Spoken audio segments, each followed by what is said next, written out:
سوال ہیں سر. پہلا سوال یہ ہے کہ آپ کہہ رہے ہیں تراویح بدعت ہے، تو اس میں یہ ہے کہ مولا علی نے اپنے دور میں کیا اس کو بین کیا تھا یا نہیں ہے، اس کے بارے میں آپ کچھ بتا دیں. اور سر یہ ہے کہ اگر انہوں نے اس کو بین کیا تھا پھر ہمیں چاہیے کہ ہم اس چیز کو مانیں، نہیں تو پھر یا تو پھر لوگ ہیں یا ان کو خلیفہ نہیں مانتے، یا پھر کیا بات ہے؟ آپ اس کو تھوڑا ایکسپلین کریں. نہیں تو جیسے کہ حضرت عمر رضی اللہ تعالیٰ عنہ نے نکاح مطاع کو بین کیا تھا تو اس چیز کو مانتے ہیں لوگ، تو حضرت علی نے اگر اس چیز کو بین کیا تو اس کو مانتے ہیں یا نہیں، اس کے بارے میں آپ تھوڑا ایکسپلین کریں. اور سر میرا دوسرا سوال یہ ہے بس کہ حضرت سوال کا علی جواب لے لو پھر دوسرا سوال. ٹھیک ہے، میں ابھی اس کا جواب دے دوں پھر واپس آتا ہوں آپ کی طرف اور آپ کا دوسرا سوال لے لیں. یہ کتاب ہے الروضہ من الکافی للکلینی رحمۃ اللہ علیہ، جز نمبر 8 کافی کی کتاب چھپی ہے تہران المکتب دار الکتب الاسلامیہ میں. یہاں پر صفحہ نمبر 58 میں خطبہ ہے امیر المؤمنین علیہ الصلوۃ والسلام کی، جو انہوں نے اپنے دور خلافت میں بیان فرمایا تھا. کون سا صفحہ ہے بھائی؟ صفحہ نمبر 58. اب یہ ایک بہت طویل خطبہ ہے. آگے جا کر صفحہ نمبر 49 میں امیر المؤمنین علیہ الصلوۃ والسلام اسی خطبے کے آخر میں اپنے خواص شیعوں سے بات کرتا ہے، اپنی خاص شیعوں سے گفتگو، جو امیر المؤمنین علیہ السلام کو بالنص امام مانتے ہیں. دیکھیں امیر المؤمنین علیہ السلام کے دور حکومت میں ان کی خلافت ماننے والے دو طرح کے لوگ تھے. ایک وہ جماعت عمریہ کے لوگ تھے جو ان کو اس لیے امام مانتے تھے اس لیے کہ لوگوں نے اسے بیعت کیا،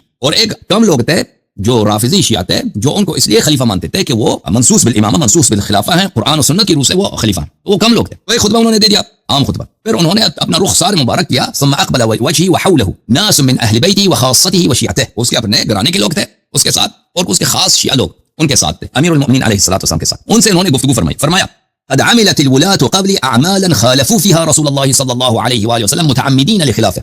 مجھ سے پہلے جو خلفاء تھے انہوں نے ایسے اعمال بجا لائے جس میں انہوں نے رسول پاک صلی اللہ علیہ وسلم کے فرامین اور ان کے سنن کی مخالفت کیا، اور ان خلفاء نے جان بوجھ کر عمدن مخالفت کیا، غلطی سے نہیں، عمدن ضد کی وجہ سے پیغمبر صلی اللہ علیہ وسلم کی انہوں نے مخالفت کی. ناقضین لعہدہ، انہوں نے رسول پاک صلی اللہ علیہ وسلم کی وصیتوں کو توڑا، ان کے فرامین کو توڑا. مغیرین لسنتہ، انہوں نے رسول پاک صلی اللہ علیہ وسلم کی سنت کو چینج کیا. ولو حملت الناس علی ترکها، اگر میں لوگوں کو حکم دوں کہ ان کو چھوڑ دو، جو باتیں ابو بکر نے، عمر نے، عثمان نے شریعت میں اضافہ کیا، رسول پاک صلی اللہ علیہ وسلم کے شریعت کو چینج کیا، مخالفت کیا، اگر میں ان کو لوگوں کو سمجھا دوں تو کیا ہوگا؟ وحولتها الى مواضعها والى ما كانت في عهد رسول الله صلی اللہ علیہ وسلم، اور لوگوں کو اسی شریعت پہ لا دوں جو رسول پاک صلی اللہ علیہ وسلم کے زمانے میں تھی، اور جو پیغمبر کے صلی اللہ علیہ وسلم کی سنت بغیر کسی قسم کی بدعت کی. لتفرق عني جندي حتى ابقى وحدي او قليل من شيعتي، یہ سب لوگ مجھے چھوڑ دیں گے. اگر میں کام کر دوں تو یہ جنگ کا زمانہ ہے، ایک طرف سے معاویہ کا فتنہ ہے، ایک طرف سے عائشہ لشکر لے کے آئی ہے. اس جنگ کے زمانے میں اگر میں کام کر دوں تو کیا ہوگا؟ یہ سب لوگ مجھے چھوڑ دیں گے، یا تو میں بالکل اکیلا رہ جاؤں گا، او قلیل من شیعتی، اور کچھ شیعہ میرے ساتھ رہیں گے. الذين عرفوا فضلي وفرض امامتي من كتاب الله عز وجل وسنة رسول الله صلی اللہ علیہ وسلم. وہ شیعہ میرے ساتھ رہیں گے جو میری فضل کو، میری امامت کو، جو میرے فضل کو، میرے فضائل کو اور میرے امامت کے وجوب کو، فرض امامت کتاب اور سنت کی روح سے مجھے امام سمجھتے ہیں، نہ یہ کہ بیعت کی روح سے. وہ میرے ساتھ رہیں گے، باقی لوگ مجھے چھوڑ دیں. وہ گنتے جاتے ہیں کہ خلفاء نے کیا کام کیا. مقام ابراہیم کو انہوں نے عمر نے چینج کیا، فدق کو عمر نے لیا تھا، میں اگر اس کو ورثہ کی طرف واپس کر دوں. سا جو ہے زکات میں سائے رسول صلی اللہ علیہ وسلم کو لوگوں نے چینج کیا، اور بہت ساری چیزوں کو فرماتے ہیں. اور پھر آخر میں صفحہ نمبر 62 میں، یعنی 3 صفحے گنتے جاتے ہیں امیر المؤمنین علیہ السلام.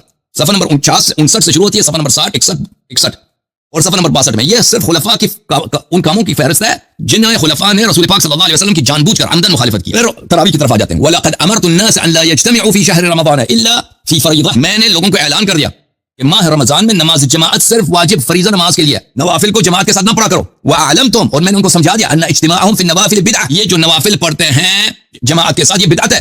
فَتَنَادَى بَعْضُ أَهْلِ عَسْكَرِي مِمَّنْ يُقَاتِلُ مَعِي، اس وقت میرے ہی لشکر میں وہی لوگ جو میرے ساتھ عائشہ کے خلاف لڑتے ہیں، ابو بکر معاویہ کے خلاف لڑتے ہیں، انہوں نے نعرے لگانے شروع کر دیے. انہوں نے یہ کہا یا اہل الاسلام غیرت سنت عمر، یا اہل الاسلام اے مسلمانوں دیکھو عمر کی سنت کو چینج کر رہا ہے ہمارا خلیفہ. زمانہ یہ آ گیا کہ عمر کی سنت کو چینج کیا جا رہا ہے. ینہانا عن الصلاۃ فی شہر رمضان تطوعا، یہ علی علیہ السلام کیسے خلیفہ ہیں؟ ہمیں ماہ مبارک رمضان میں نوافل پڑھنے سے منع کرتا ہے، تراویح پڑھنے سے منع کرتا ہے. یہ کیسا اسلام ہے؟ یہ کیسا خلیفہ ہے؟ وَلَقَدْ خِفْتُ أَن يَثُورُوا فِي نَاحِيَةِ جَانِبِ عَسْكَرِي، اور مجھے اس وقت احساس ہوا کہ اگر میں اصرار کروں، میں انسسٹ کروں کہ تراویح ممنوع ہے، تو میرے ہی لشکر میں میرے خلاف تلواریں نکلنے شروع ہو جائیں گے. اور ما لقيت من هذه الامه من الفرقه وطاعه ائمه الضلال والدعاة الى النار، میں نے کیا مصائب دیکھے ہیں اس امت سے، اس امت نے راہ حق کو چھوڑ دیا ہے، اور ائمه الضلال والدعاة الى النار، گمراہ ائمہ اور جہنم کی طرف بلانے والے ائمہ کی انہوں نے اطاعت کیا اور سنت کو انہوں نے چھوڑ دیا. اچھا، اس کے علاوہ بھی بہت سارے احادیث ہیں. اب کوئی کہے گا کہ کیسے ہو سکتا ہے کہ امیر المؤمنین علیہ الصلوۃ والسلام نے یہ کہا ہو کہ بھائی اگر میرے خلاف بغاوت ہوگی تو میں بغاوت کی ڈر کی وجہ سے، بغاوت کے خوف کی وجہ سے، بغاوت کی کے خطرے کی وجہ سے انہوں نے تراویح کو انسسٹ نہیں کیا کہ تراویح کو بیان کر دیں. تو یہ کتاب بخاری، کتاب البخاری، چاپ دار احیاء التراث العربی، کتاب چھپی ہے سنہ 2001 میں، دار احیاء التراث العربی بیروت، صفحہ نمبر 50 ہے. کتاب ہے کتاب الایمان، کتاب العلم، باب من ترک بعض الاختیار مخافة ان يقصر فهم بعض الناس عنه فيقع في اشد. باب کا بیان اس مسئلے میں ہے کہ اگر لوگوں کو ایک بات کی سمجھ نہیں آتی اور اس سے ایک تبھی نتیجہ نہ لازم آتا ہے تو اس کو چھوڑ دینے کا حکم. روایت ہے کہ اسود روایت کرتے ہیں کہ ابن زبیر نے کہا کہ عائشہ نے کہا کہ نبی صلی اللہ علیہ وسلم نے فرمایا یا عائشہ لولا قومك حدیث احدهم بكفر لنقضت الكعبة فجعلت لها بابين. اے عائشہ اگر تیرے قوم حدیث العہد بالکفر نہ ہوتے, یعنی ابھی مسلمان نیو مسلم ہے, حدیث العہد بالکفر, ابھی یہ کافر تھے کل تک, اگر اس طرح نہ ہوتے ان سے برداشت نہیں ہوتی میں کعبہ کو توڑ دیتا, کعبہ کو دوبارہ سے بنا لیتا اور کعبہ کے 2 دروازے بنا لیتا. میں کعبہ کو توڑ لنقضت الكعبة وجعلت لها بابين, کعبہ کو توڑ کر اس کے 2 دروازے بنا لیتا. رسول اللہ صلی اللہ علیہ وسلم حالانکہ ان کے زمانے میں جنگ کا کوئی اندیشہ ہے نہ لڑنے, اور وہ پیغمبر ہیں, لوگوں کے کلمہ پڑھتے ہیں, ان کا بہت بڑا کنٹرول ہے رسول پاک صلی اللہ علیہ وسلم کا سوسائٹی پر, وہ بالکل لیڈر ہیں پورے معاشرے کا, لیکن اس کے باوجود کیونکہ ان کو پتہ ہے کہ لوگ برداشت نہیں کریں گے, کچھ باتیں کریں گے لانا لوگ. میں نہیں سمجھتا کہ اگر رسول پاک صلی اللہ علیہ وسلم کعبے کو توڑتے ہیں وہاں پہ کوئی بغاوت ہوتی, فوجی بغاوت ہوتی ان کے خلاف, لیکن لوگ باتیں کرتے ہیں, ایسا فتنہ ہو جاتا ہے جیسے پیغمبر صلی اللہ علیہ وسلم ان کو وہ مسئلہ نہیں سمجھتے, اس لیے انہوں نے چھوڑ دی یہ بات. تو اسی طرح امیر المؤمنین علیہ الصلوۃ والسلام جب ایک بات ان کے بس میں نہیں ہے, لوگ نہیں مانیں گے, ان کو قتل کریں گے, ان کے اپنے فوج والے تلوار نکال کے ان کو قتل کریں گے, ان کے اہل بیت کو قتل کریں گے. اس صورت میں انہوں نے اپنا فریضہ ادا کر دیا, انہوں نے کہہ دیا کہ یہ بدعت ہے, اب لوگ نہیں مان رہے ہیں, لا یکلف اللہ نفسا الا وسعها. اوکے جناب, سمجھ آئی بات آپ کو؟ جی سر, میرا دوسرا سوال یہ ہے کہ کیا مولا علی نے اپنے دور میں کوئی ایسی خواہش ظاہر کی تھی کہ وہ ابو جہل کی بیٹی سے نکاح کرنا چاہتے ہیں, تو رسول اللہ نے یہ حدیث فرمائی تھی کہ فاطمہ میرے جگر کا ٹکڑا ہے, تو سر یہ ایسی کوئی حدیث نہیں ہے؟ کتب میں موجود ہے کہ ایک جھوٹے شخص نے یہ جھوٹ بنایا تھا, اور امیر المؤمنین علیہ السلام نے فرمایا کتاب علل الشرائع میں ایک جھوٹے شخص نے یہ افواہ پھیلا دی تھی. امیر المؤمنین علیہ السلام نے کہا کہ یہ تو میرے ذہن میں بھی نہیں گزرا کہ میں ابو جہل کی بیٹی سے شادی کروں, ٹھیک ہے نا, میرے ذہن میں بھی, اصلا میرے ذہن میں بھی نہیں گزرا تھا.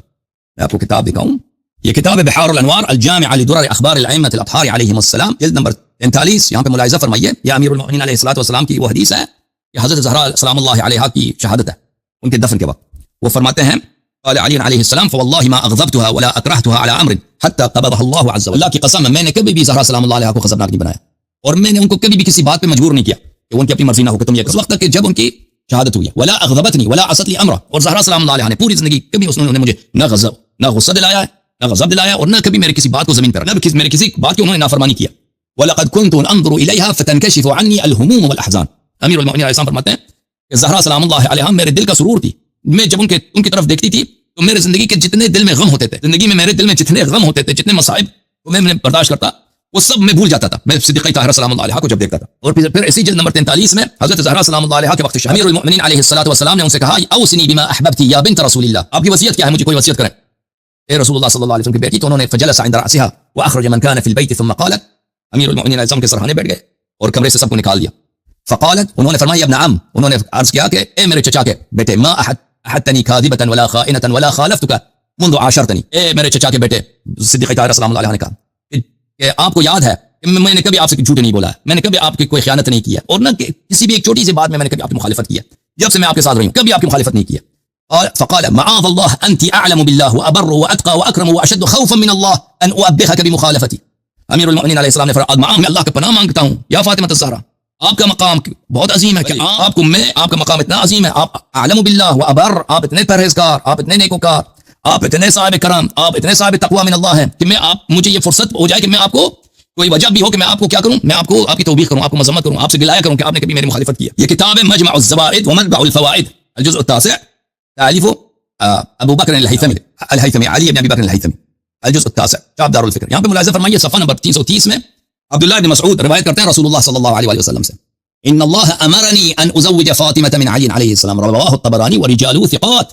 رسالت پناہ صلی اللہ علیہ وسلم نے فرمایا کہ اللہ نے مجھے حکم دیا ہے کہ میں شادی کرا دوں کس کی, اپنی بیٹی فاطمہ الزہرا سلام اللہ علیہا کا. کس سے؟ امیر المؤمنین علیہ الصلوۃ والسلام. اللہ جس شادی کا حکم دے دیتا ہے تو پھر اللہ تو سب چیزیں جانتا ہے. اللہ تعالیٰ کیسے یہ ایسا رشتہ کرا دیتا ہے کہ بعد میں اس میں مشکلات پیش آ جائیں, غضب پیش آ جائیں, دوسری باتیں پیش آ جائیں. یہ کتاب ہے علل الشرائع لشیخنا الصدوق رحمۃ اللہ علیہ, اس میں وہی روایت ہے ابو جہل کی بیٹی کی کہ ایک منافق نے, لیکن ملاحظہ فرمائے صفحہ نمبر 185 میں شقی من الاشقیاء, اس نے کہا علی خطب ابنۃ ابی جہل, کہ علی علیہ السلام نے ابو جہل کی بیٹی کی خاصگاری کی ہے. تو رسول اللہ صلی اللہ علیہ وآلہ وسلم نے جب امیر المؤمنین علیہ السلام سے پوچھا کہ آپ ایسا کام کیا ہے, تو انہوں نے فرمایا قال علی علیہ السلام والذی بعثک بالحق نبیا ما كان منی مما بلغها شیء. فرمایا کہ اللہ کی قسم یہ خبر جو پھیلائی گئی, منافقین نے پھیلا دیا کہ میں نے ابو جہل کی بیٹی کی خاصگاری کی ہے, یہ میں نے ایسا کام نہیں کیا ہے. ولا حدثت بها نفسی, اور نہ یہ میرے دل میں ایسا خیال بھی نہیں گزرا ہے کام کیا ہے, اور نہ میرے دماغ میں یہ خیال گزرا ہے کہ میں کیا کروں, نہ میرے دل میں یہ بات گزری ہے کہ میں یہ سوچ بھی میرے خیال میں کبھی آیا ہو کہ میں ابو جہل کی بیٹی کے ساتھ شادی کروں. فقال النبی صلی اللہ علیہ وسلم صدقت, نبی صلی اللہ علیہ وسلم نے فرمایا کہ آپ ٹھیک صحیح فرما رہے ہیں, آپ ٹھیک کہہ رہے ہیں, آپ کے دل میں بھی یہ خیال نہیں گزرا. بلی اور حضرت زہرا سلام اللہ علیہ یہ قصہ کہانی ہے, ٹھیک ہے نا میرے بھائی, اللہ آپ کو جزائے خیر. اب ایک دوسرے کالر کو لیتے ہیں.